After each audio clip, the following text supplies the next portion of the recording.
Hello everyone, welcome back our channel. ఈరోజు ఏంటి అంటే holes in the fence lesson కోసం అయితే తెలుసుకుందాం. ఈ లెసన్ తెలుసుకున్న తర్వాత మెయిన్ ఒక ఇంపార్టెంట్ పార్ట్ కూడా చెప్తాను. ఏంటి అంటే ఒకసారి చూడండి. ఫస్ట్ పారాగ్రాఫ్ చూసినట్టయితే, once there was a little boy who had a bad temper. His father gave him a bag of nails and told him that every time he lost his temper, he must hammer a nail into the back of the fence. So, ఈ first paragraph విన్నట్టయితే దీంట్లోకి వచ్చేసరికి ఇక్కడ ఒక చిన్న పిల్లవాడు ఉన్నారు, వాళ్ళ father అనమాట. సో వీళ్ళిద్దరు స్టోరీ కోసం మనం తెలుసుకుంటాము. ఆ చిన్న పిల్లవాడికి ఏంటి అంటే చాలా కోపం అనమాట, చాలా ఎక్కువ టెంపర్, కోపం అనేది చాలా ఎక్కువ ఉంది. సో అయితే ఒక రోజు అతని తండ్రి ఏంటి అంటే తన కోపాన్ని ఎప్పటికప్పుడు అబ్జర్వ్ చేస్తూ ఉంటాడు అనమాట. చాలా ఎక్కువ కోపం కదా, దీన్ని ఎలాగైనా కంట్రోల్ చేయాలి అని చెప్పి తను ఏమనుకుంటాడు అంటే అతని తండ్రి అతనికి గోళ్ళ సంచి ఇచ్చి అతను నిగ్రహాన్ని కోల్పోయిన ప్రతిసారి, అంటే ఆ టెంపర్ ప్రతిసారి తనకు వచ్చే కోపాన్ని వచ్చిన ప్రతిసారి తిని ఏదో ఒకటి ఒక పని చేయించాలి అని చెప్పి ఫిక్స్ అవుతాడనమాట. సో అలా కోపం వచ్చిన ప్రతిసారి అతని ఫాదర్ ఏం చెప్తాడు అంటే, నీకు కోపం వచ్చిన ప్రతిసారి నువ్వు కంచె ఉంది కదా, మన ఇంటి వెనుక భాగంలో కంచె ఉంది కదా, కంచెకి వెళ్ళి ఒక మేకును కొట్టాలని చెప్తాడనమాట. అయితే నెక్స్ట్ పారాగ్రాఫ్ చూసినట్టయితే, the first day the boy drone 37 nails into the fence. Over the next few weeks, as he learned to control his anger, the number of nails hammered daily gradually dwindled. He discovered it was easier to hold his temper than to drive the nails into the fence. అయితే second paragraph లో చూసినట్టయితే తనకి ఏదైతే కంచెకి మేకులు కొట్టమని ఇస్తాడో తను first day నుంచే స్టార్ట్ చేస్తారనమాట. మొదటి రోజే తనకి ఏంటి అంటే 37 మేకులు కొడతాడు కంచెకి. ఎందుకు 37 మేకులు కొడతాడంటే 37 సార్లు తనకు కోపం, అంటే ఫస్ట్ డేనే తనకి అన్నిసార్లు కోపం వచ్చిందనమాట. సో అందుకే 37 మేకులు కొడతాడు. తరువాత అలాగ కొన్ని వీక్స్ అంటే కొన్ని వారాలు గడిచేసరికి అతను తన కోపాన్ని తగ్గించుకోవడం స్టార్ట్ చేస్తాడనమాట. అంటే ప్రతిసారి ముందుట్లాగా కోపం ఉండకుండా కొంచెం కోపం అనేది కంట్రోల్ చేసుకుంటూ ఉంటాడనమాట. అలా కోపాన్ని కంట్రోల్ చేసుకున్న ప్రతిసారి రోజు కొట్టే గోళ్ళ సంఖ్య క్రమంగా తగ్గిపోతుంది అనమాట.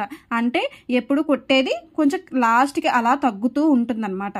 అయితే అప్పుడు తను ఏమనుకుంటాడు అంటే, ఆ మేకులను కంచెలోకి కొట్టడం కంటే తన కోపాన్ని పట్టుకోవడం సులభమని అతను అనుకుంటాడు అనమాట. అంటే సెకండ్ పారాగ్రాఫ్ లో తను నేర్చుకునేది అది. అంటే కోపాన్ని అలాగా కంట్రోల్ చేసుకుంటూ అలానే ఈ పని చేసే బదులు మనం కోపాన్ని కంట్రోల్ చేసుకోవడం మంచిది అని చెప్పి తను అనుకుంటాడు. Finally the day came when the boy did not lose his temper at all.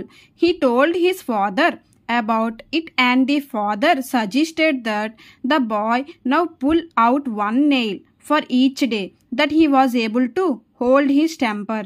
Days passed and the boy was finally able to tell his father that all the nails were gone. ఇప్పుడు ఈ paragraph చూసినట్టయితే ఆఖరికి ఆ కుర్రాడు ఏ మాత్రం సహనం కోల్పోడు అనమాట. అంటే తన కోపాన్ని కంట్రోల్ చేసుకోవడానికి ఆల్రెడీ ఫిక్స్ అయి ఉన్నాడు. ఏది వచ్చినా ప్రాబ్లం వచ్చినా సరే తన కోపాన్ని కంట్రోల్ చేసుకుందామని చెప్పి అని అనుకుంటాడు. సో అలా అనుకునేసరికి అతను దాని గురించి తన తండ్రికి చెప్తాడు, నేను ఇలా కోపాన్ని కంట్రోల్ చేసుకోగలుగుతున్నాను ఇప్పుడు అని చెప్పి చెప్తాడనమాట. మరియు ఆ బాలుడు ఇప్పుడు తన కోపాన్ని నిలుపుకోగలిగిన, అంటే ఇప్పుడు ఆ బాలుడు ఇప్పుడు ఏం చేస్తున్నాడు, తన కోపాన్ని కంట్రోల్ చేసుకుంటున్నాడు కాబట్టి వాళ్ళ ఫాదర్ మళ్ళీ ఇంకొక పని చెప్తారనమాట. నువ్వు ఇప్పుడు కోపాన్ని కంట్రోల్ చేస్తున్నావు కదా, ఇప్పుడు ఏదైతే కోపాన్ని నువ్వు కంట్రోల్ చేసుకుంటున్నావో ఇలాంటి టైంలో, అంటే ఎప్పుడైతే నువ్వు కోపాన్ని కంట్రోల్ చేసుకుంటావో అలాంటి టైంలో నువ్వేం చేయాలి అంటే ఒక మేకుని కంచెలో నుంచి తీసేయాలని చెప్తాడనమాట. ఏదైతే మేకును తను కొట్టాడో అదే మేకును కోపాన్ని కంట్రోల్ చేసుకున్నప్పుడు ఆ కంచెలో నుంచి తీసేయాలని చెప్తాడనమాట. రోజులు అలా గడిచిపోతూ ఉంటాయన్నమాట. రోజులు గడిచిపోతూ ఉండేసరికి ఆ పిల్లవాడు చివరికి తన తండ్రికి గోళ్ళని పోయాయని చెప్పగలిగాడు. అంటే తీసేశాడు మొత్తం అని చెప్పి చెప్తాడనమాట. ఏవైతే కంచెలో కొట్టిన మొత్తం ఉంటాయో మనకి అవన్నీ కూడా నేను తీసేశాను అని చెప్పి, మేకులను తీసేశాను అని చెప్పి చెప్తాడనమాట. అయితే అప్పుడు వాళ్ళ ఫాదర్ ఏమంటాడు అంటే, the father took his son by the hand and led him to the fence. He said, "You have done well, my son, but look at the holes in the fence. The fence will never be the same again. When you say things in anger, they leave a scare just like these holes." ఈ paragraph లో మనం తెలుసుకునేది ఏంటి అంటే, అప్పుడు చెప్తాడు కదా వాళ్ళ ఫాదర్కి, నేను ఇలాగ కోపాన్ని అన్నీ తీసేసాను అని చెప్పి చెప్తాడు కదా, అక్కడ నుంచి మేకులను అన్ని తీసేసాను కంచులో నుంచి అని చెప్పగానే తన తండ్రి ఏం చేస్తాడు అంటే తన కొడుకుని చేత్తో పట్టుకొని కంచె దగ్గరికి తీసుకెళ్తాడు అనమాట. తీసుకెళ్ళి ఓకే బాగా చేసావు అని చెప్పి అని అంటాడు. చెప్పిన తర్వాత నా కొడుకు అప్పుడు తను ఏం చెప్తాడు అంటే తన కొడుక్కి, నువ్వు ఇప్పుడు రంధ్రాలని చూసినట్టయితే ఆ రంధ్రాలు తీసేసినా సరే ఆ మచ్చ అనేది అలానే ఉండిపోతుంది. అంటే నా మేకు తీసేసినా సరే దానికి ఉన్న మచ్చ మాత్రం అలానే ఉండిపోతుంది. అలానే నువ్వు కోపంతో మాటలు చెప్పినప్పుడు, నువ్వు కోపంతో మాటలను ఎవరినైనా అన్నప్పుడు ఆ రంధ్రాల మాదిరిగానే మచ్చని వదిలివేస్తాయి. అంటే మనం కోపంతో ఒకరిని ఒక మాట అంటే అవి ఏం చేస్తాయి, ఒక మచ్చలాగే మిగిలిపోతాయి అని చెప్పి తనకి వాళ్ళ సన్నకి చెప్తాడనమాట వాళ్ళ ఫాదర్ అనేవాడు. Anger is a natural human emotion and it okay to feel it. However, anger can be destructive when it is not controlled. When we are angry, we lose control of ourselves and end up hurting those we love with our words. So it is important that we learn to control our anger. So వాళ్ళ father ఏం చెప్తాడు అంటే కోపం అనేది సహజమైన మానవ భాగోద్వేగం. అంటే కోపం అనేది మానవులకు సహజంగానే వస్తూనే ఉంటుంది మరియు దాన్ని అనుభవించడం మంచిది. దాన్ని మనం అనుభవించాలి కానీ ఇతరుల మీద చూపించకూడదు అని చెప్తారనమాట. అయితే కోపం అదుపులో లేనప్పుడు అది వినాశకరమైనది. అంతే కదా, మన కోపం మన అదుపులో లేనప్పుడు, మన కంట్రోల్లో లేనప్పుడు మనకి ఏమవుతుంది అంటే అవతల పర్సన్స్ని ఏదో ఒకటి అనడం కానీ, లేదా మనం ఏదైనా చేసుకోవడం కానీ, వేరొకరిని ఏదైనా గట్టిగా అనడం కానీ, ఇలాంటివి ఏదో ఒకటి చేస్తూ ఉంటాం. సో మనకు కోపం వచ్చినప్పుడు మనపై మనం నియంత్రణ కోల్పోతాం. అంటే మనకు కోపం వచ్చినప్పుడు మనలో మనకే కంట్రోల్ ఉండదు అనమాట. మనం ఏం చేస్తున్నామో కూడా తెలియదు.